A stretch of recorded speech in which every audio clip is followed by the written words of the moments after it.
Chapter 1. A dark, narrow room. On a large shared bed, a dozen boys lay sleeping. They were all around 12 or 13 years old. Curled up tightly under thin blankets, none of them dared to extend even a hand beyond the covers. The SS! Suddenly, a wall-mounted candle flickered to life on the left side of the room. The boy closest to the flame squinted against the sudden light, then pulled the blanket over his head and kicked the boy next to him. The next boy, half asleep, groggily kicked the boy to his right. And so it went, one kick after another, all the way to the last boy on the far right who was roughly kicked straight into the wall. Oh. Saul groaned softly, rubbing his bruised knee. He sat up, dazed momentarily, trying to wake himself up. Get moving. If you're late, the Master Wizard LL turn you into flower fertilizer. The boy beside him mumbled like he was sleep-talking. Saul pressed on the old wound on his forehead. The sharp sting cleared his mind, and he finally began to move. He climbed off the bed, quickly put on the servant uniform hanging by the wall, opened the door, and stepped outside. The hallway outside was long and cold, with doors spaced out every few meters. On either side of each door, candle sconces cast dim yellow light, barely pushing back the corridor's eerie gloom. Saul glanced to his left, toward his shoulder. Floating there was a small hardcover book no larger than his palm. Still there, maybe it is not just my imagination. Ever since he had transmigrated into this world a few days ago, the book had hovered silently near his left shoulder. Visible but untouchable. No one else could see it. He had tried calling it a system, pleading for an AI chip, anything, but got no response. In the end, he chalked it up to a hallucination from his head injury. But hallucinations weren't supposed to last this long. Regardless of whether it was real or not, Saul had more pressing matters to deal with. He didn't have time to dwell on it. This place was a wizard tower. Since arriving here, Saul had never once stepped outside. As a servant, his daily routine began around 4 in the morning. He had to mop the floors of the 11th through 13th floors, leaving no visible dirt or trash behind. Otherwise, he'd be chopped up and used as fertilizer for the flower beds. The cleaning had to be done before the candles transitioned from a dull yellow to a bright white flame. If he ran into a wizard apprentice on their way out, well, he might be dragged off for an experiment. Wizard apprentices were all bizarre-looking and quick-tempered, like they were being chased by death itself. The previous him had actually been killed smashed in the head with a book by one of those apprentices. His body was dumped in a storage room and nearly mistaken for trash. When Saul crawled out of that storage room, blood covering his face, even the butler thought it was a haunting. After confirming he was still alive, the butler had immediately assigned him new duties. Saul didn't even have time to recover before being forced back to work. That brought him to today.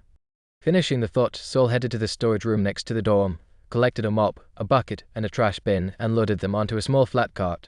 The cart supposedly had silence runes etched into its wheels to avoid disturbing the overly sensitive wizard apprentices. A couple of days ago, Saul had studied the runes closely. All he got was a mild headache. Yawning, he began yet another day of work in the chilly early morning. The corridor was more of a semicircle, with doors lining both sides every few meters. Each door had a nameplate with arcane characters indicating the room number. The body Saul had transmigrated into could read, and after a few days of wandering, he had regained some basic knowledge from scattered fragments of memory. While cleaning the 11th floor, Saul heard the sound of crying from behind one of the doors. Every time the crying started, the candle flames on either side of the door would flicker naturally, casting shifting shadows that made his skin crawl. He tugged his collar tighter. Any trace of sleep vanished instantly. Pretending he hadn't heard a thing, he quickly mopped the area and moved on. The 12th floor housed a widow who liked to throw trash outside his door. Hair, shredded paper, unidentifiable chunks of meat. Saul was already used to proactively cleaning it up as he passed. He used a small shovel hanging from the trash bin to scoop everything up. As he turned to dump it, he heard a soft scraping noise. He immediately spun around. The door behind him had opened just a crack. Its interior pitch black, revealing nothing. Goosebumps rose all over Saul's body. His hands trembled slightly as he fought the urge to run. But at the same time, he couldn't risk offending the apprentice who lived there. He had learned in just a few days that nothing was more important than showing absolute respect and humility toward wizard apprentices. He was just a 12-year-old kid, frail and powerless. Any apprentice could crush him with a snap of their fingers. As for a true wizard, someone like him wasn't even qualified to meet one. Heart pounding, Saul waited. Nothing else happened. Time was short.